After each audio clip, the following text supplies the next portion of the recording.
Hello and welcome to the Matt's Movie Reviews podcast. I am your host, Matthew Pejkovic, and this is episode number 665.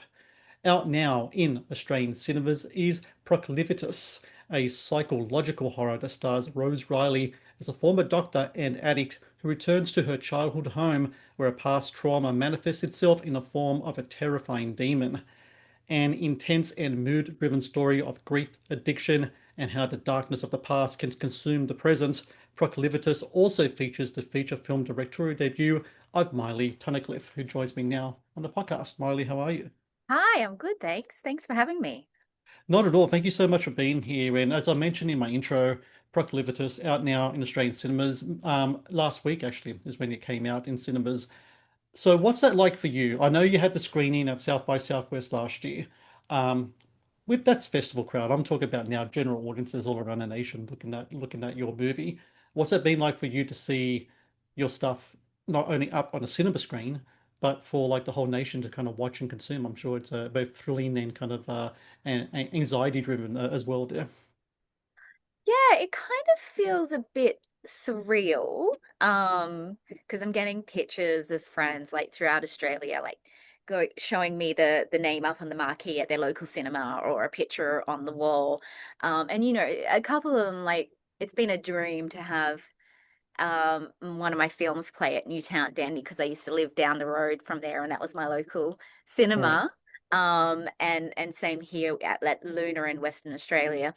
Um, so it's a little bit surreal, surprisingly not that anxious about it. Like it's such a long process to make a film.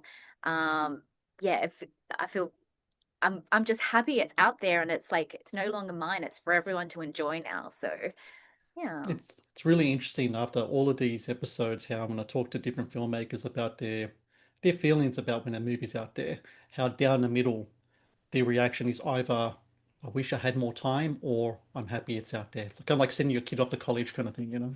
Always wish you had more time. Always. There's never enough time. But it's like you just got to accept that's the process and you do as best you can. Like I'm naturally a perfectionist. I've worked very hard over the years to not let that get in the way of progress. Mm, So, um, yeah, like, and also there's such this thing with first time directors. There's this fallacy that if you don't knock it out of the ballpark, you'll never have a career. right. Um, that's so much pressure. It's so much pressure because a very small portion of filmmakers do that, like, top tier festival premiere and have the bidding wars over their films. So it's like you hope for that, but also you got to remember that you're a technician and a skills person, and like this is another step in the career. Um, so it's like chuck yourself in there, learn as much as you can. There are going to be mistakes, but aim to show potential, and that was my measure of success basically. Is to we took a lot of risks in the shooting of it. The crew were given the agenda to push themselves, take risks. They're not all going to pay off, but some of them, if they do, can be really quite exciting. And it's really interesting as well in independent productions where I feel like some really great inventiveness, ingenuity, creation can really come from having restrictions placed on you, whether they be budget, schedule, or what have you. Because I just think that that kind of pressure cooker situation can really come put people on their toes, but then kind of rely on different resources they maybe they never had before, or rely on different people to bring different kind of elements to the game. And I think that's something that a lot of people kind of don't don't see what's on the screen. A lot of the times might come from, an element of the film that maybe wasn't in the script, and maybe on the 20th day of a 22-day shoot, like in your film, maybe something came up which you never thought of before, but someone brought it up. It's like, hey, that might work, and it's on the screen. I think it's really cool how things like that can happen on indie films. Hmm. Yes. And it, once we got into production, I feel like there was a lot of that happening. But you're just so in the moment and really trying to, not hang too tightly to everything you pre-planned. Right. Uh, that I'm sure there was so much more of that that happened than what I was even really aware of because I was trying to be in the moment at that point. But absolutely. The interesting thing about this movie is that at the core of the film, it's a relationship drama between Claire and Jerry. Rose Riley's so great in as Claire, George Mason as Jerry. It's like their story in the crux of it, right? And from their story, kind of like it like manifests or conjures kind of like the more horror elements out of it. When you first were thinking of the story itself, were you thinking of making a horror film, or does the characters and their situation kind of open the door to different avenues to come in, like a kind of like a demonic kind of supernatural presence like it does in this movie? Bit of both.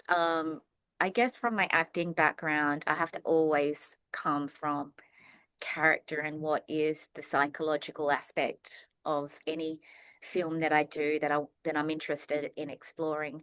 And the kernel of the idea that that started this was um I was really interested in just some patterning in my past relationships of toxicity. And, it rose this question of like, you're young, you fall in love, you make mistakes. What if you got a chance years later to reconnect with that person in the person that you are now? And how much of the past would be present in where you are, where you meet this person again. Um, the I knew I wanted to make a horror as a genre. Just strategically as a filmmaker, it was the best option for me. I've always been a fan of horror, and I kind of found my way into the industry through comedy because as an Right. actor, I was always cast as the quirky sidekick or whatever. So I really learned comedy beats, and so when I started writing and directing, that's the route I went down. And I started to come back to psychological horror in my short pieces before Proclivitas. Um, so that brought me to this film. And when I was thinking about that fictional couple in this film and what would be coming up between them, it just felt like a demon, like that supernatural was going to represent what they were going through the best. And I'm a huge fan of metaphor horror. Like I love the Babadook and Relic and films like that. So it made sense. It's what it wanted to be. Um, Rose Riley is fantastic in his movie. It's Claire. She came to the production kind of late though, right? Like I mean, everything else is kind of set up. She's kind of like the last kind of missing piece there, Yeah. and the chemistry between Rose and George in the movie is just fantastic throughout. How does that begin to kind of come together, considering that Rose came in later into the pre-production of this film? Do her and George spend time together? Is there backstory established between all of you guys to so you can kind of plug in the holes of their relationship, or like how did they like I know this I've seen in a movie where they talk about how they met. Does stuff like that come from kind of those kind of discussions? I'm really curious about that. Yeah. Putting together a film, there's so many moving parts, and sometimes elements move away, and then new elements have to be brought in. And so Rose was kind of brought in later in the process. She was the last one to be cast, um, and our amazing casting director Natalie Wall was wonderful in really understanding the characters and like finding who was out there who would um best fit for it. And we built a really great relationship in that. And she brought Rose to us. And Rose is absolutely fantastic. I feel so lucky to have both George and Rose. We also schedule in rehearsal time. So even though we are low budget, all those elements you were talking about, the backstory, it was almost essential that we have that time, not only for me to get to know the actors and how they work best, but for them to build that history between them and um, build that trust of each other, like both physically and emotionally. And I had written a a few pages of backstory for all the characters, of what their past were, going back to like you know, when they were born in the town, how they were raised, who their parents were, and that was a starting point for those actors during rehearsal to really question and understand what had come before. And like, hats off to both of them. They dove in. They were so excited to play these roles, and they really committed and did their research and prepared. And I I remember the first day we were filming, the first scene we shot was that bar scene when they're Mm. eating the burger. And there's so, like, that's such an intense two-hander with so much happening underneath all the words. And when we started rolling and they really got into it, I remember getting shivers and just going, oh, this is gonna work. And it's more than gonna work, it's gonna be amazing because of their chemistry together. That burger looked really good, by the way. I got really hungry when I was watching that scene. Apparently it was. Rose like kept going this, like, yeah, between work after cut, she's still eating. She's like, it's really good. The Matt's Movie Reviews YouTube channel is brought to you by TeePublic. TeePublic is the world's largest marketplace for independent creators to sell their work on the highest quality merchandise. With over 1.2 million designs, TeePublic is sure to have something you'll love.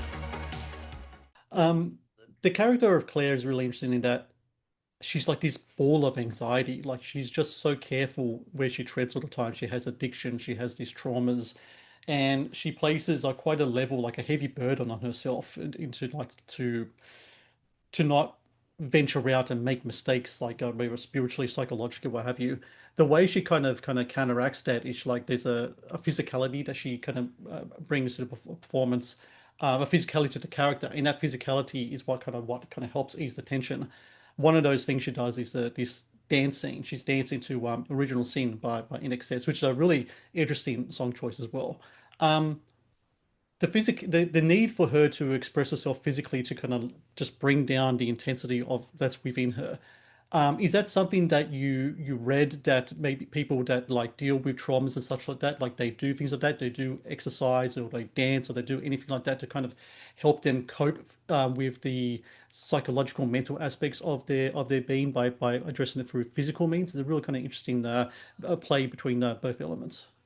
Yeah, and I'm so glad you picked up on that. Like, Rose in real life is naturally a very still person, so that's something we had to have a lot of discussions about, so she could understand that kind of build up of like kinetic energy inside of her, of the anxious energy that needed to be released. For me, like, that's the way my anxiety manifests. Like, it feels like it builds up and I have to do something to move.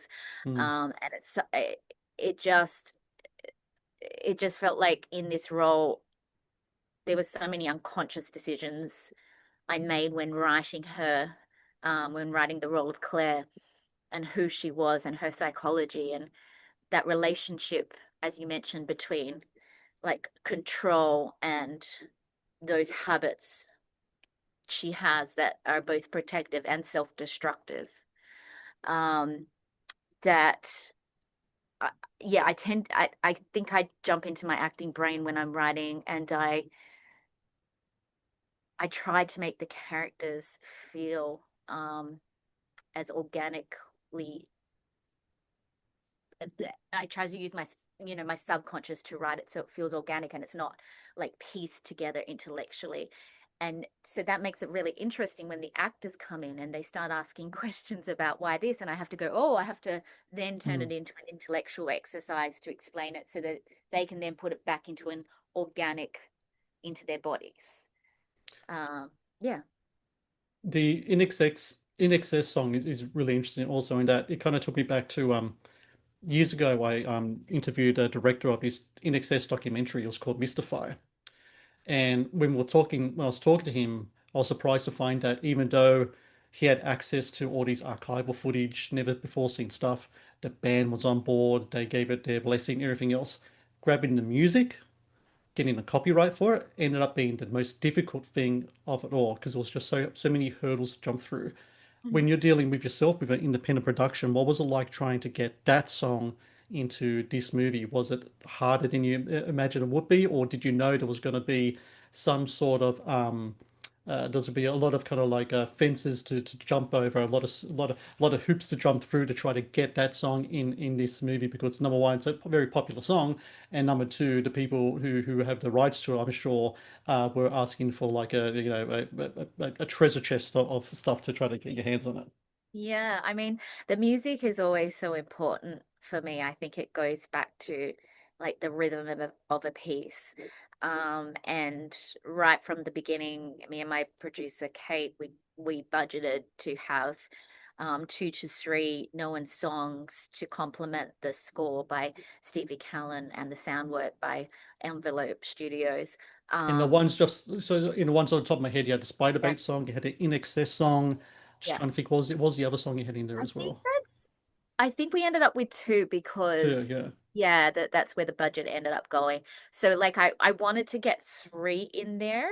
But like you ask for this much and then you compromise to there. That's yeah. that's filmmaking entirely.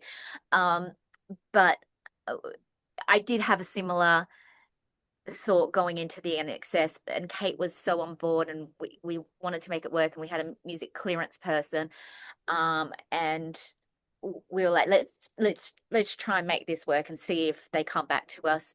And there was a lot of hurdles. It went right up to our completion deadline of getting that clearance because it was also happening at the time when the LA bushfires was happening, Right. and there's the whole component from In Excess Music Library that's US based. And Hmm. so I felt kind of bad going, I'm so sorry. I know you guys are going through a lot, but like if you have a chance, have a look at our offer. Yeah. But we were very lucky that it came through within our budget, and we got it because yeah, there's something about In Excess. It's so Australian but so universal at the same time. Yeah. Like Americans love In Excess. It's really well known. So it was really the perfect song and music for what we wanted to do with this film, like making it specifically Australian, but making it also accessible to the rest of the world. And also it plays true to our big Yeah. generation. I can't talk today. Yeah. Generation wise, it speaks true as well. I think to those characters, just where they are in age, those were the songs they would have grown up listening to for sure. Because I know I imagine we were in the same kind of age group, and I remember distinctly growing up to In Excess and later in my teenies, Spider Bait and all that. So it makes perfect Yeah. sense for them to put on that song and that record, and to do it on vinyl as well. Kudos to you for having that and not some streaming thing. Um, I want to talk about. I read it in my research. I was reading just all these tons of interviews that you did, and you talked about how the importance of post production is to horror. Now, post production, of course, is important to all films, of course, and a lot of times, a lot of filmmakers say that editing kind of makes the movie, right? But I think with horror, especially, there are certain beats that have to be made, especially in regards to something like I think I wrote down in my notes, never underestimate the effectiveness of a dark hallway. I wrote down in my notes for this movie. Because many times, it's been in what you've done in your movie so effectively is that stillness that the character has, she'll just look in a dark hallway and you keep the camera there and you keep it still and the cut isn't coming yet. It's not coming yet. It's not coming yet. That's that rhythm again that's coming into play. I love stuff like that because I think the silence and the stillness Yeah. gets the brain kind of whirring, okay? And especially in a horror film, you want that happening. You want your brain kind of like saying, "Oh, what could it be? And what is or isn't there?" Um, when it comes to that kind of aspect of it, how hands-on are you in post to make sure those rhythms are made and are in league with the kind of the tone of the movie that you want to make? Oh, completely. Yeah, I'm in there every day with my editor, and we're trying different things, and then we're playing it for people. When we get too close, we can't tell anymore. And Hmm.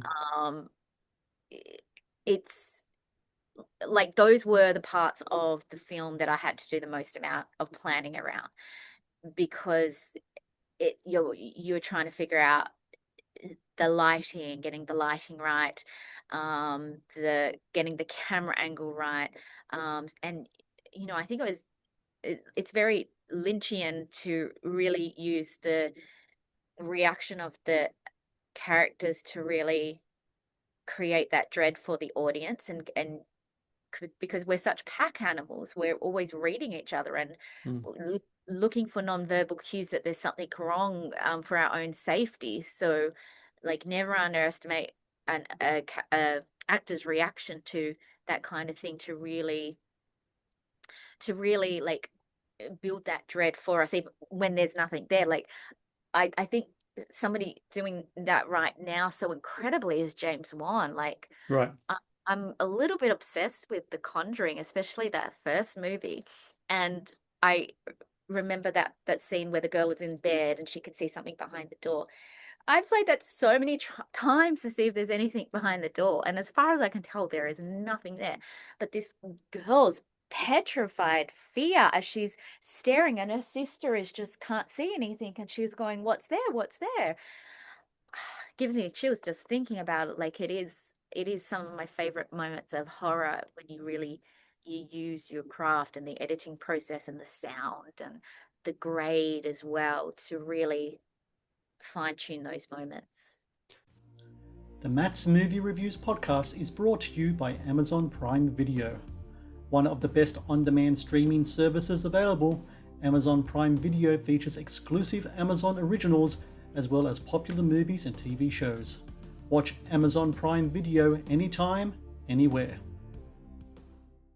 Going back to what I was saying before about invention in independent movies, so I've been doing research on Insidious, the James Wan movie he made before Conjuring, Also because I'm obsessed doing with that one.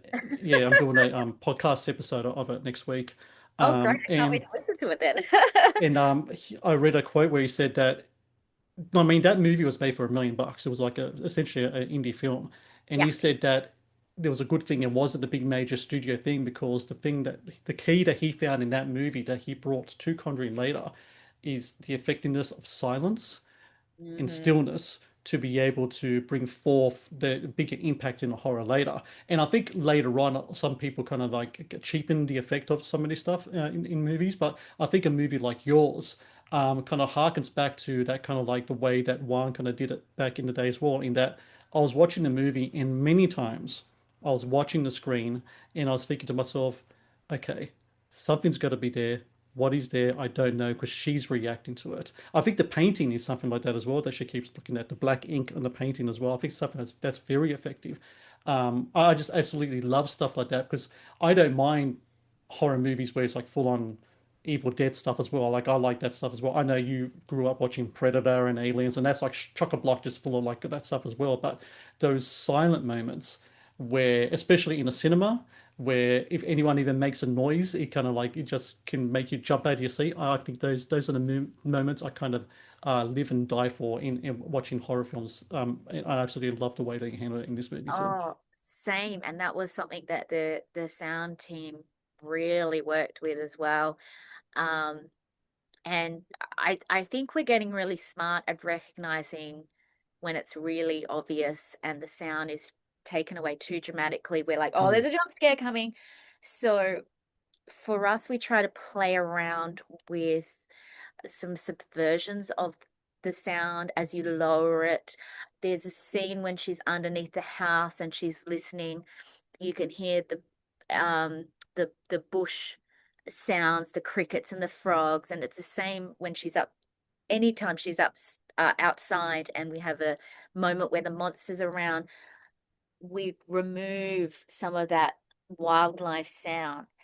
And like, for me, that goes into the primitive as well of when there's a predator around, everything goes silent. yeah. So like, even if you don't consciously recognize it, the the cicadas and the frogs have stopped their sound, you're going to feel it and you're going to be on edge. So I love it when the sound can carry those moments for you. Final question here, and it's a real interesting kind of little thing about this movie. Again, dealing with post-production and sound design. When it comes to the creature, um, you see little bits and pieces throughout the movie. In the final, kind of actually see more of the creature, but a lot of the creatures present is felt through those sounds. 152 animal sounds laid upon each other to make the sound of the creature. How much of that is environment of the characters? They're growing up in bushland, and they're surrounded by all these things. Uh, does that kind of influence the sounds you're looking for the creature? Or are you just trying to find something that is everything but nothing all at once at the same time? Because it's really kind of interesting way to do it. It's a bit of both. Like Julian, who was working on that, and I think I remember saying 152. It might not be that exact number, but it was like a A lot. lot, right? Um, because I was surprised when I'm like, there's something not right in here. So we had to go through every I was like, that is so much. It took us ages. Um, he, I think what he ended up doing was a lot of it worked together to, like you said, like create that kind of subliminal effect that you can't even name what you're hearing, but like certain sounds have certain effects on us. I'm really like fascinated by how different tones you can play with different tones and it hits you in a way that immediately makes you on edge, or there's, it can relax you. So like I love when the sound people and the music and the score people I'm working with um, really explore those tones to for the emotional effect. Um, you know, Julian looked at a lot of the animal references we had, and he wanted like a wet sound because there is that goo that comes off, so there's a Mm. wetness in there as well. Um, and yeah, I think it just came together to really make an incredibly distinct sound characterization for what our monster was. Um, yeah. Well, it's all part and parcel of a wonderful slow burn psychological horror movie. Everyone out there in Australia, go to the cinema, watch Yes. Proclivitas, watch it in cinemas. We need people in cinemas watching these films, independent Australian genre films, especially. And especially watch it because you want to be in there to watch that great photography, and you want to be in there to really experience that sound. So when the person next to you throws up their popcorn unexpectedly, you can just curse to the sky and say, "Damn you, Miley! How dare you!" But Yes. yeah, but that's what it's all about, right? Going to the movies, going to the cinema, and watching these movies. And Miley Tunnecliffe, I thank you very much. Congratulations for the movie, and hope we speak again in the future. It's been a pleasure. Thank you so much, Matt. I appreciate it. Thank you for watching the Matt's Movie Reviews channel. Please subscribe for more reviews, podcast interviews, and exclusive content.